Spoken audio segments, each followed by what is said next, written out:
T'es prêt? Dans la paracha de Shoftim, on va régler le problème de Shloshah She'achlou, de notre pérec qu'on est en train d'étudier.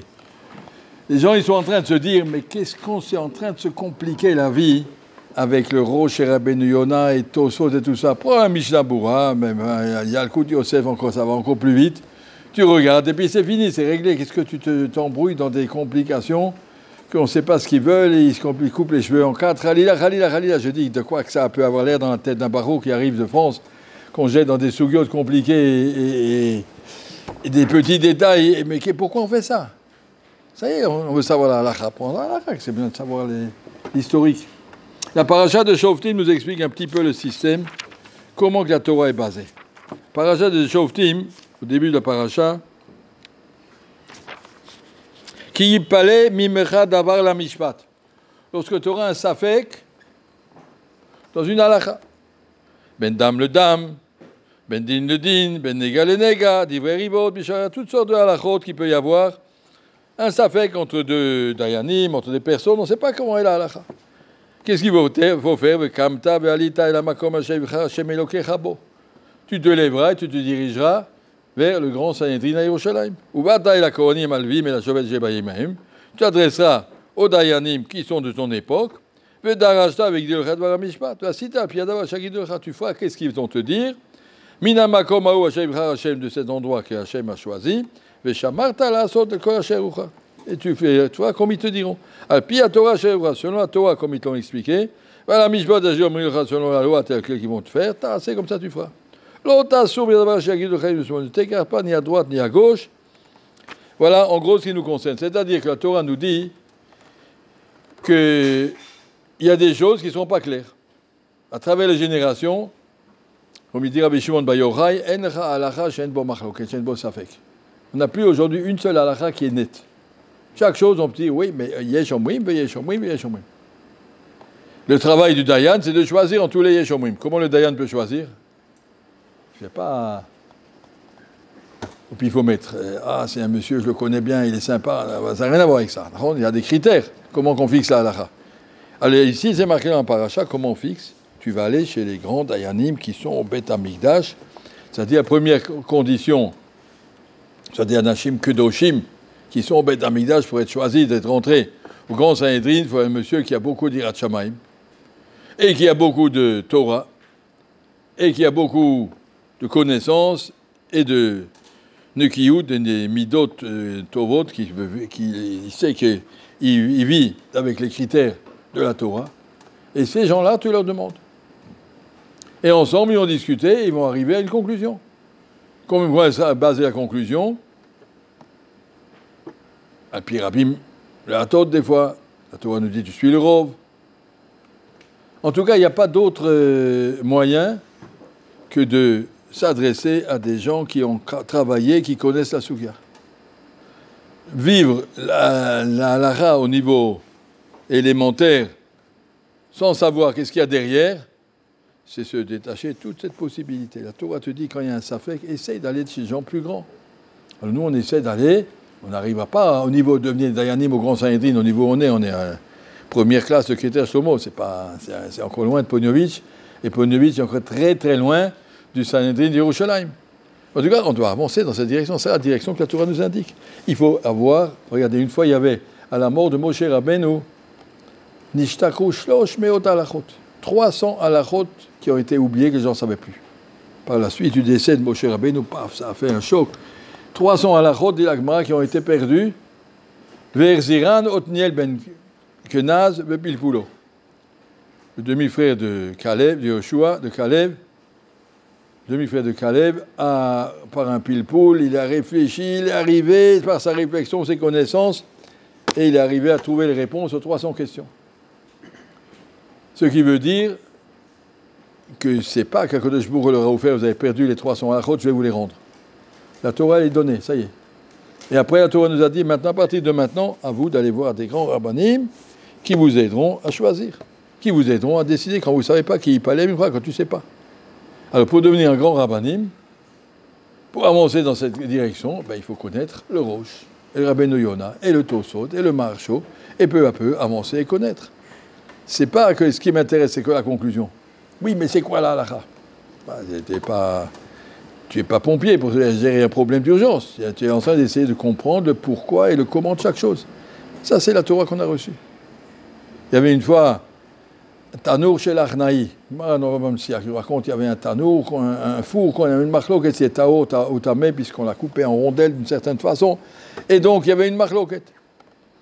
Et puis, Rabbi Eliezer, il disait tamé, Rabbi Yoshua, il disait tao, si je ne me trompe pas, c'est le contraire, je crois que c'est comme ça. Ils ont disputé, et Rabbi Eliezer s'est retrouvé seul contre tous les autres. On a dit, Rabbi Eliezer, tu es obligé de te plier à la majorité. Alors, il y a une batte-colle qui est venue du ciel. Une boîte qui est tombée dans le Beth Midrash. Rabota, il a raison, Rabbi Eliezer. Tous les autres sont levés, ils ont dit, Lo Bashama Imi, la Torah, elle vient plus du ciel, la Torah, elle vient d'ici. Notre Sugia. À nous de travailler la Sugia. Comme on conclut, c'est comme ça le Emet.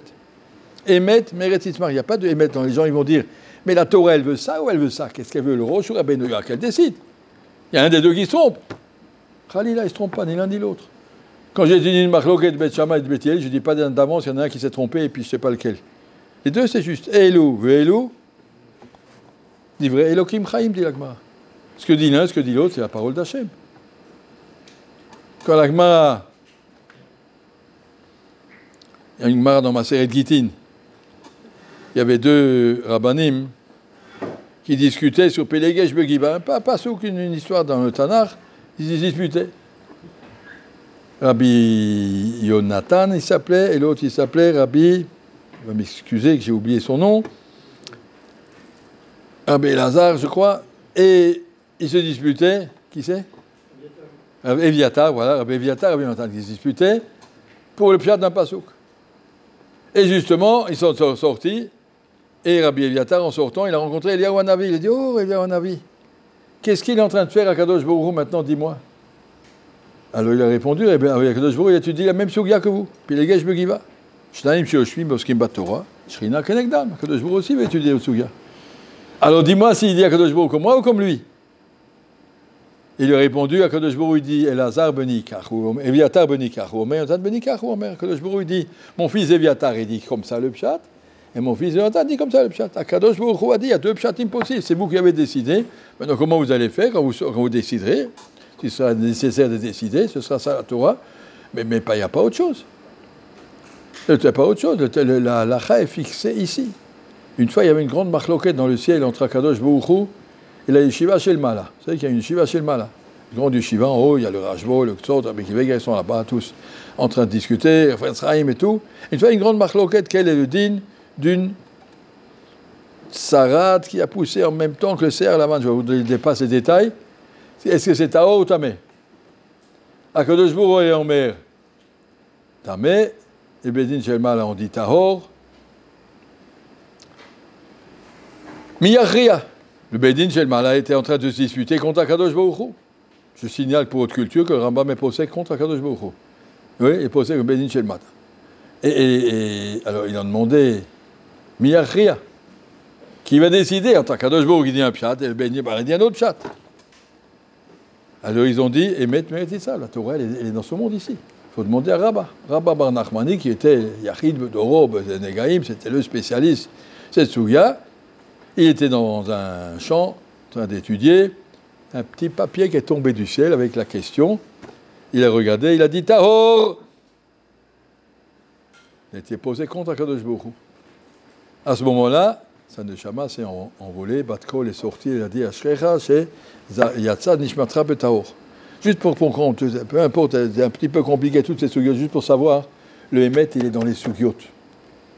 Le Emet, il est dans les Mefarshim, le Emet, il est dans les Rishonim. Quand on demande de travailler une sugya avec un Maharsho et un Rosh, un Rabbeinu Yonah, c'est pas parce que je cherche à midi à 14h, Khalila. Parce que c'est ça la Torah telle qu'on l'a reçue. La Torah telle qu'on l'a reçue, elle est de creuser, de savoir et de connaître et de comprendre les différences entre les différentes nuances qu'on aura besoin à la Chal Maaseh. Il y a des poskim qui doivent te dire voilà comment on a toujours fait, voilà comment les Rav des Rabbanim ils décident selon leur shita. Nous, on n'est pas des poskim, on n'est pas en train d'apprendre la halakha, on est beaucoup trop jeunes. Peut-être dans 20 ans, vous serez Dayanim, Chavod, je vous le souhaite, si vous en êtes capable. Mais ce n'est pas notre programme pour l'instant. Notre programme pour l'instant, c'est d'apprendre à comprendre comment on étudie la Torah, comment on gère une sugya, apprendre les nuances, une chita et un autre. Ce que Rashi et Tosfot ne disent pas la même chose. Ils disent pas la même chose. Pourquoi ils disent pas la même chose? Qu'est-ce qu'ils veulent l'un, qu'est-ce qu'ils veulent l'autre? Et pas parce qu'un se trompe. Les deux sont justes, mais il y a deux aspects, comme on dit, Shivim, Panim la Torah. La Torah, elle a 70 aspects. Et tous les aspects sont vrais. Et si on peut être zoré d'approfondir et de s'attacher à la Torah dans sa vérité, c'est magnifique. Il y a des gens qui ont une Torah tordue, il y a des erreurs, c'est sûr qu'il y a des erreurs. Des gens qui n'ont pas bien réfléchi et qui ont passé à côté d'une Marame Fouréchette et d'une Svara tordue. C'est pas de ça que je parle. Je parle de gens, on n'étudie que des Sfarim, que d'Oshin, Théorim, écrits par des Rabbeinu Yonah, le Roche, le Tosfot, le Marchot, tout ça sont des gens qui ont passé, comment on va dire, toutes les générations ont étudié leurs Sfarim parce que les générations savaient que c'est ça le émettre de la Torah. C'est comme ça qu'on a la chance, Baruch Elokeinu shebranu lichvodo, Natan lanu Torah Temet. Merci à Kadosh Baruch Hu de nous donner accès un tout petit peu à ce qui se passe dans le ciel, Torah Temet.